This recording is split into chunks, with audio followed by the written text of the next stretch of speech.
La verdad que no sé ni cómo empezar este video. Hoy es un día muy triste, pero enormemente triste para mí. Y quería callarme este dolor, quería tratar de poder hacer que sucedieran las cosas y no comentarlo. Pero es demasiado profundo y como ustedes son mi familia, no podía yo negarme a comentarles la causa de mi tristeza, la causa de mi dolor, que todavía no lo puedo encuadrar, o sea, porque no me puedo explicar lo que me pasa. Un ser amado, querido, o sea, estoy hablando de John Martin, un muchachito que yo lo vi flaquito, que yo lo vi llegar a Buenos Aires desde su Londres nativa, pero originaria su raíz, su familia, de ese gran pueblo de lucha, de sacrificio que es Irlanda, irlandés. Él no era inglés, no quería ser inglés a pesar de haber nacido en Londres. Cómo amó a Argentina, cómo sentía nuestra patria. Cuando yo lo encontré acá en Estados Unidos, después de un año y tanto que de haberlo conocido, le había puesto en su paragolpe del auto: las Malvinas son argentinas.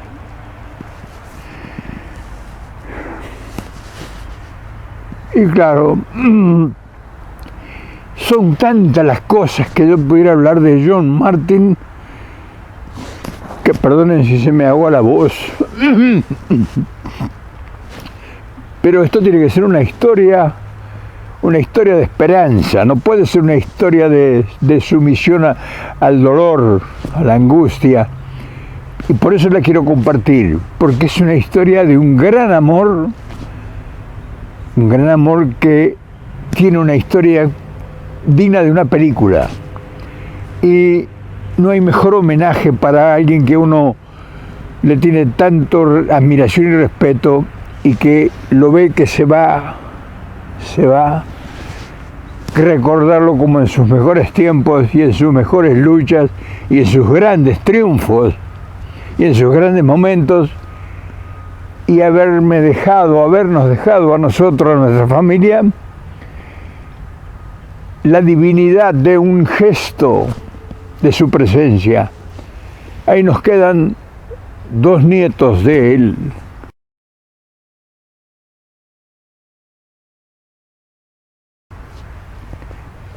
Con el amor, con el encuentro, con el matrimonio, con la fusión de mi hija. O sea, fue una historia de amor que yo se las voy a contar porque quizá eso me descargue un poco el sentimiento profundo que tengo de tristeza. Pero no quiero que esto sea un video triste, quiero que sea un video lleno de encantos, porque su vida fue una vida de encanto, de lucha y de triunfo. Él triunfó en esta tierra difícil, una tierra de competencias que solamente se superan y logran establecerse en el podio del triunfo aquellos que tienen mucha inteligencia, mucha persistencia, mucha resistencia a las humillaciones y mucho talento. Y entonces vale la pena contar la historia, porque ustedes me imagino que estarán sorprendidos, porque verme a mí con esta emoción de tristeza no es común. O sea, yo de por sí estoy lleno de esperanzas y de alegrías, porque es así el motor de mi lucha. Pero hay veces que se te quiebra la realidad. Y entonces cuando te quiebra la realidad, lo mejor que hay que hacer es enfrentarla y abrir las ventanas y las puertas para que tome aire esa realidad y se convierta en un ejemplo, se convierta en una virtuosa enseñanza. y quiero intentar que sea este video.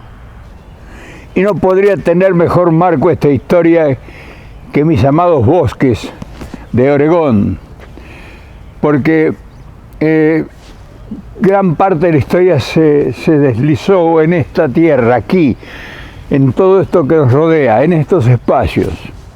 Pero vamos a hacer la historia, o sea, no la vamos a hacer, la vamos a rememorar la historia. Allá por los años 80, en toda la órbita escolar de este país, en las vacaciones, los niños, los estudiantes, salen a hacer sus primeras tareas, sus trabajos, consiguen sus primeros empleos. Y Maribel, mi hija mayor, tenía más o menos unos 15 años, 14, 15 años. Fue antes que nosotros volviéramos a Argentina. Y entró a trabajar en un lugar de público de diversiones, parque de diversiones en Los Ángeles. Y ahí justamente había una delegación de jóvenes que habían venido de Inglaterra, también en proceso de estudio, a trabajar una temporada en Estados Unidos. O sea, es muy común esto que se dé, que en el tiempo vacacional los chicos emigren, vayan a distintos lugares para hacer experiencias de primeros trabajos, de conocimiento, en fin. Y en ese lugar, en ese parque de diversiones, se encontraron Maribel, mi hija, y John. Se encontraron niños prácticamente, recién adolescentes, y se conocieron ahí, intimaron en esos días, porque fueron días, tal vez habrá sido un mes que duró ese trabajo. Se perdió en la nada, en el tiempo, en la inmensidad de los olvidos. Nosotros viajamos a la Argentina y ellos siguieron ocasionalmente manteniendo alguna relación, él viviendo en Londres y ella viviendo primero acá y después en Argentina. Y empezó a trabajar ella como profesora de inglés en Icana, en Buenos Aires, y estableció relación con Londres, y cuando iban a salir de vacaciones de Icana, ella un día vino con la sorpresa de que iba a ir con una amiga a hacer una vuelta por Europa. Nosotros ya teníamos experiencia en andanzas de así extracontinentales, y nos sorprendió con que quería irse a Europa a viajar con una amiga, y en última instancia la amiga se enfermó, no sé, tuvo algún problema, pero ella se fue sola. Y su primera escala fue en Londres, y se encuentra con John. Se encuentra con John en Londres y se establece un romance ya mayores. Ella ya tenía como 18 años, él tenía que 21, 20, 21 años, 22. Él era diseñador de modas, era dibujante, era un loco lindo. Y se enamoraron. Y ella regresó de su viaje y a los 2 meses John estaba en Buenos Aires. Lo veo flaquito entrar por el zaguán de la calle Tames y me dijo: me encanta esto, yo quiero vivir en Buenos Aires. Y yo le dije: no, ustedes no tienen el futuro en Buenos Aires, porque para lo que tú haces tendrías que buscar un escenario, un campo más fructífero, más atractivo. Pues nos vamos a casar con Maribel y yo quería hacer mi vida acá, que nazcan mis hijos acá, como tantos irlandeses que vinieron acá y triunfaron en la Argentina. Yo lo había llevado a pasear a la Recoleta y había estado frente a la tumba del almirante Brown. Y dice: este era irlandés igual que yo. En fin, se molieron las horas, se molieron los días, se casan ellos y yo les aconsejo que se vengan. O sea, acá era en ese momento, por la actividad que tenían ambos, Maribel dibujante y diseñadora, y él con unas posibilidades enormes en un mercado que es ilimitado acá cuando hay capacidades, condiciones. y se vinieron y se casaron. Él vino a vivir, primero vino acá a Estados Unidos ya para la residencia, y a los días viajó Maribel y se casaron acá. En Las Vegas se casaron. Y empezó la lucha. Recibió burlas, recibió humillaciones, en fin, era un soñador. Estuvo trabajando en unas empresas diseñando ropa diseñando ropa de cuero y demás. Lo explotaban, como no tenía papeles, en fin. Maribel trabajaba, vivía en un lugar porque era barato, estaba cerca del trabajo de él, y ella viajaba casi 1 hora diaria para dar clases en unas escuelas en Santa Ana, California. Vivían en Los Ángeles. Una lucha intensa, grande, enamorada, esas pasiones de la juventud. Pero déjame que te siga contando la historia, porque es una historia atrapante. Nosotros todavía vivíamos en Buenos Aires cuando un día nos llega la noticia de que se iban a mudar, porque había sido contratado, había conseguido un contrato como diseñador en la Nike, acá en Oregon, y se iban esperanzados, en pos de sus sueños, a emprender una nueva vida en la lucha. Y llegan acá y entra a trabajar acá en Nike y desarrolla su potencial, crece en todos los órdenes, pasa a ser uno de los diseñadores estrellas en cosas que él no había hecho nunca, pero por sus facultades eran superiores, y entra en una rama, diseño de ropa deportiva, y específicamente en los tenis, en los zapatos tenis, y adquiere un vuelo impensable, crece su conocimiento, crecen sus facultades y crecen sus oportunidades. O sea, increíble. Logra en 2 o 3 años instalarse en el interés de la empresa. Y entonces florece la familia, nacen los primeros niños, nace el primer niño, al año nace el otro niño, a los 2 años nace el segundo hijo. En fin, todo era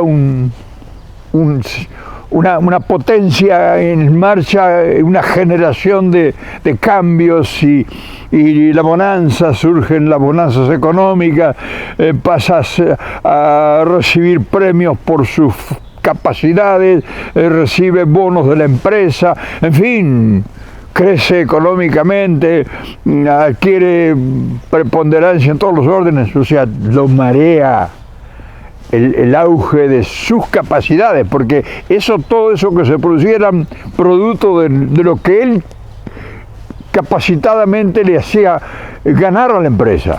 Entonces, era un sueño, pero corría a una velocidad demasiado intensa.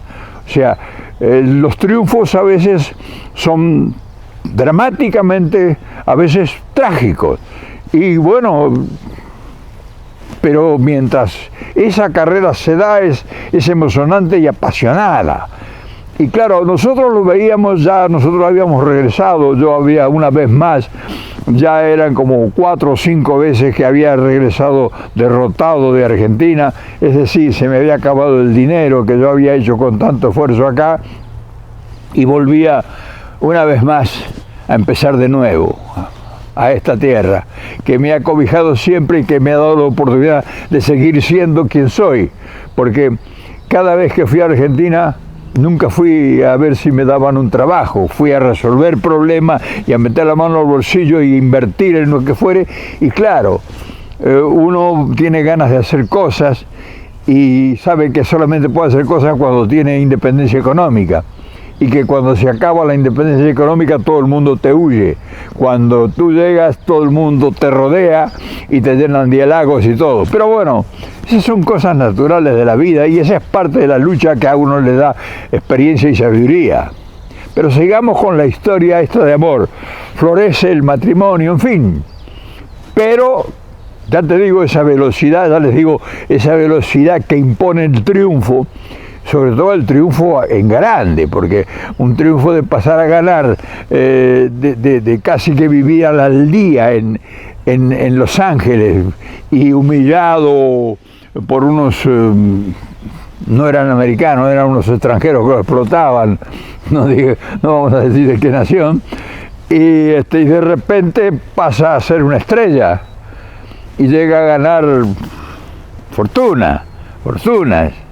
Pero claro, como toda fiebre de inmigrante, porque hay que ser inmigrante para saber la calidad de fiebres que se dan, quiso seguir creciendo. Y después de estar como 10 años en la Nike y ser una estrella, renuncia para emprender su propia empresa. Y tiene capital para hacerlo, y tiene ideas extraordinarias, pero acá las competencias ya en ese nivel ya no son a nivel local, sino son a nivel mundial. Y el tema del desafío a nivel mundial implica mucho combustible, o sea, mucho dinero. Y el dinero se hace inagotable. Y de los que invierten solamente escasos son los triunfadores. O sea, no todo el mundo que emprende un negocio o una empresa o un emprendimiento llega a buen destino, aunque sea inteligente, aunque tenga un producto extraordinario, y en fin, todas esas facultades necesarias para triunfar en gran escala a nivel mundial. Pero lo que nosotros nunca sabemos es la historia de los que no llegan, de los que se quedan en el camino, aunque han invertido fortunas. ¿Por qué? Depende, el misterio del triunfo no está develado, o sea, es como apostar a la lotería, puede salir o no.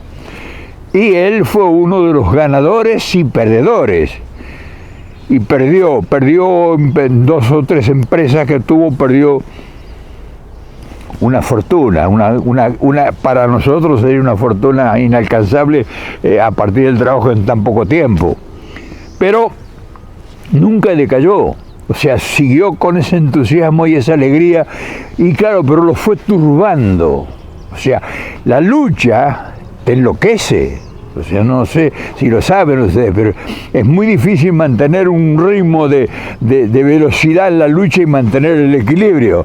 Generalmente las velocidades lo hacen trastabillar a más de 4, y quien lo sabe te lo puede explicar eso. Entonces, pero vayamos por el proceso de sigue procediendo el alumbramiento de la felicidad, del hogar, de la buena casa, de los buenos autos último modelo, de comprar lo que sea, regalar lo que sea, viajar a donde sea. El mundo se convierte en un dedal. Viajes, Egipto, Francia, regalos de pasajes, en fin, lo que da la grandeza del poder económico.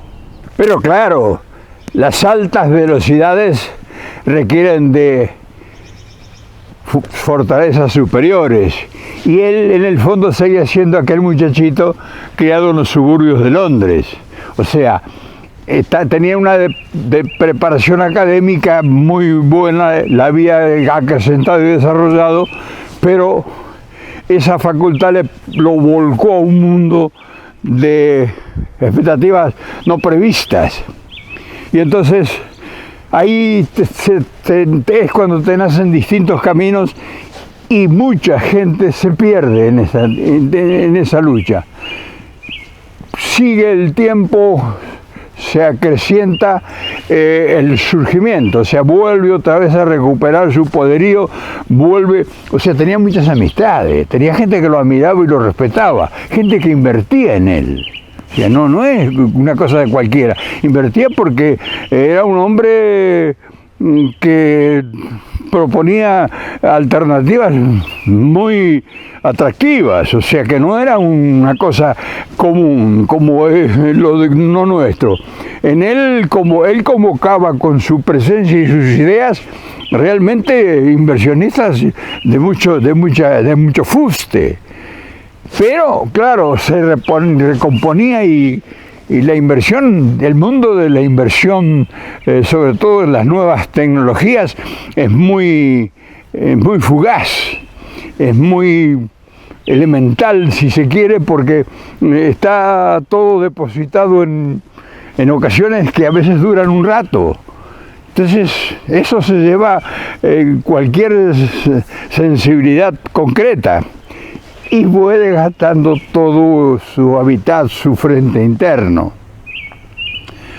Pasan los años y hay un natural devaluación de la relación humana entre ese matrimonio y amablemente, con inteligencia, porque siempre primó en ellos la inteligencia por encima de todo, con toda la cordialidad y el afecto que una relación se mantiene después de un tiempo de ruptura, no es fácil. Sin embargo, John y Maribel y John siguieron alimentando esa relación que parecía inexplicable y ya se habían separado. Entonces crecían los niños y crecían llenos de toda la bonanza que habían crecido.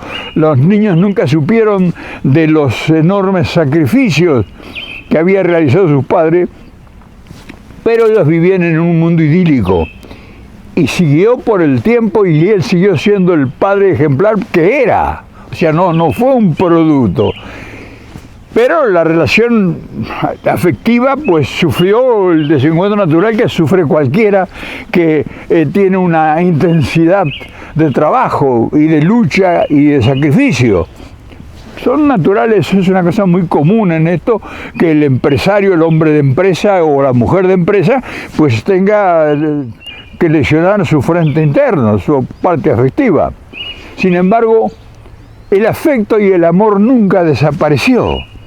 O sea, es casi curiosa y casi extraña, por eso que a nosotros que fuimos los espectadores naturales, todavía nos dura esa sensación del amor profundo. O sea, para mí, para mi esposa y para mí, John sigue siendo un hijo nuestro, seguía siendo un hijo nuestro, con el afecto y el cariño que a lo mejor nosotros no valorábamos porque ya prácticamente había roto un vínculo con nosotros íntimamente, pero nunca ocurrió como tal.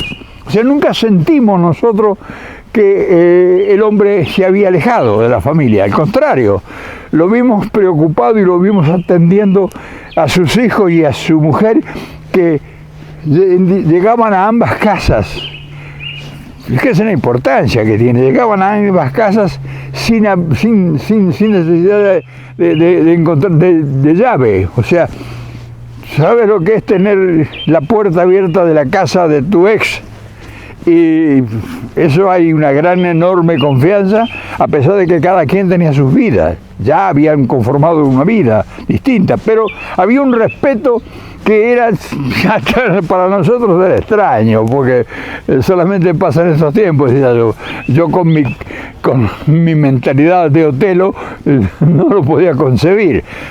Pero ellos lo hacían y lo llevaron hasta la última instancia. Tal es así que la relación entre ellos era asombrosa. Entonces, por eso te cuento, claro, hay miles de detalles, pero te cuento una historia que es realmente inconcebible, y inconcebible que termina en una encerrona sin alternativas. Y ahí es cuando llega a nosotros, que ya estamos un poco baqueteados, que ya estamos un poco amortizados, que ya estamos un poco adoloridos, nos pega con una intensidad sobrenatural, porque se nos va algo muy amado, que formó parte de la felicidad de los nuestros, la felicidad de nuestros hijos, nuestros nietos, nuestra sangre, o sea, por el cual hemos luchado toda una vida. O sea, nosotros cuando aceptamos a alguien que llega a nuestra casa de familia, pues pasa a ser parte de nosotros, no es un individuo o una mujer más, es la familia. O sea, somos la familia, somos la sangre, porque de ahí se proyectará el futuro. Pero además éramos muy compinches. O sea, por ejemplo, habíamos establecido que él con los hijos no podía hablar inglés. Y lo obligamos, toda la familia, a que aprendiera español.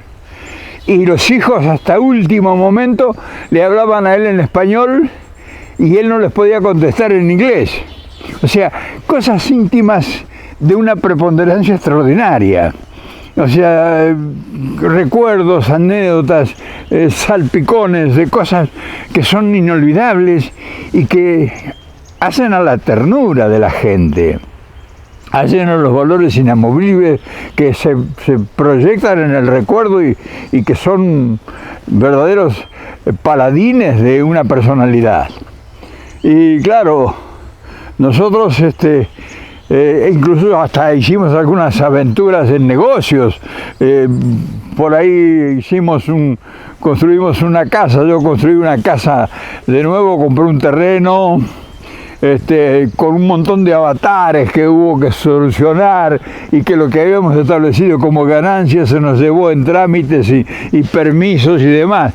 Pero vivió pendiente de cómo estábamos haciendo la casa, y cuando fue a Las Vegas y vio que habíamos hecho ese producto, esa maravilla en un terreno vacío, habíamos construido una casa de primer nivel, no un rancho, una casa de primer nivel que creo que se vendió en $200 y tantos mil, lo cual nos dejó $10 de ganancia.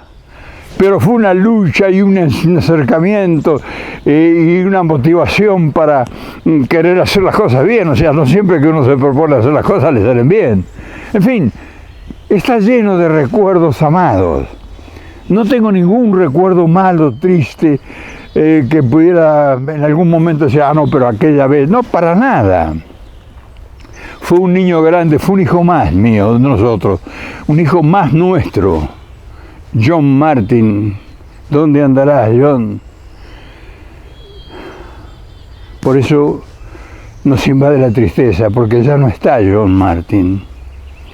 Ya no lo veremos, por lo menos, como él era, con esa sonrisa triste y con ese pelo colorado que nos abrazamos intensamente.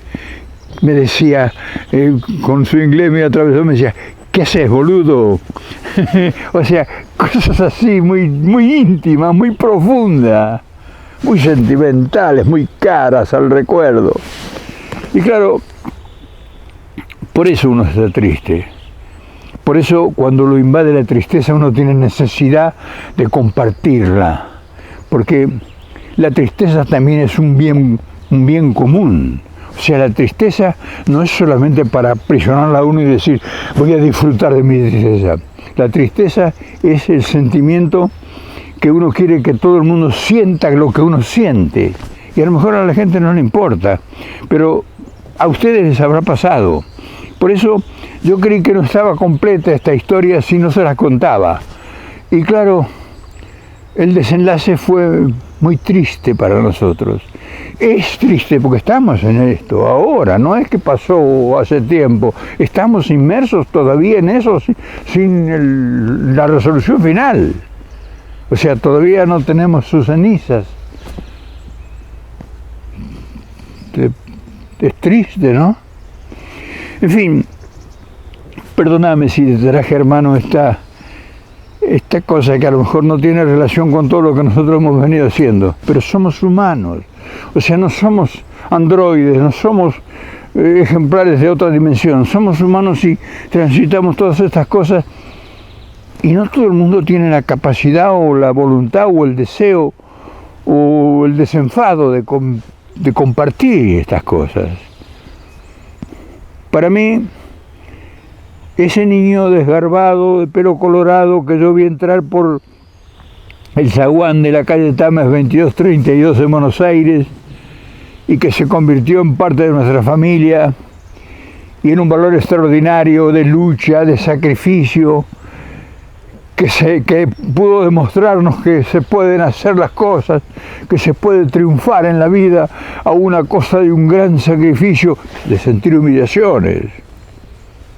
Lo humillaron acá primero cuando llegó, por su acento, porque era un don nadie, y después lo vieron allá en el podio, codiándose con los grandes, hablando con los importantes, lo buscaban para consultarlo. O sea, un ejemplo de superación extraordinaria. ¡Qué lindo! ¿Cómo no va a admirar uno un ser que uno lo vio nacer de al lado de uno? Entonces ahora ya no está John, ya se nos fue. ¿Quién sabe por qué bosque se estaría atravesando? No lo sabremos nunca, pero nos quedó el ejemplo, y a nosotros nos quedó la familia esa, sus hijos, que son la parte más profunda de la raíz de ese inglés que no quería ser inglés, de ese inglés que se sentía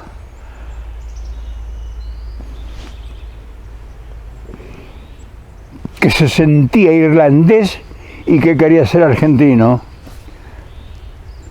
Vení, a ver, look. Las Malvinas son argentinas. ¿Cómo se peleó con tanta gente de los propios de él? Las Malvinas son argentinas.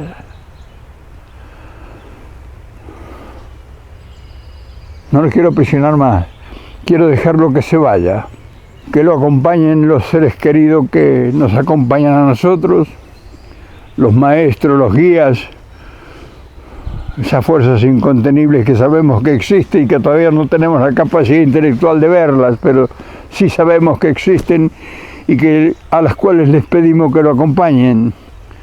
En fin, discúlpeme si hoy este video no ha sido el video que a lo mejor esperaban o que alguna vez pensaban oír desde mi voz. Pero soy un ser humano que tiene los sentimientos que tenemos todos y que se puede quebrar como se puede reconstruir en un instante. Te mando un abrazo profundo, intenso, un abrazo de hermano, de padre, de abuelo, de compañero de viaje. Mañana seguimos la lucha, la marcha.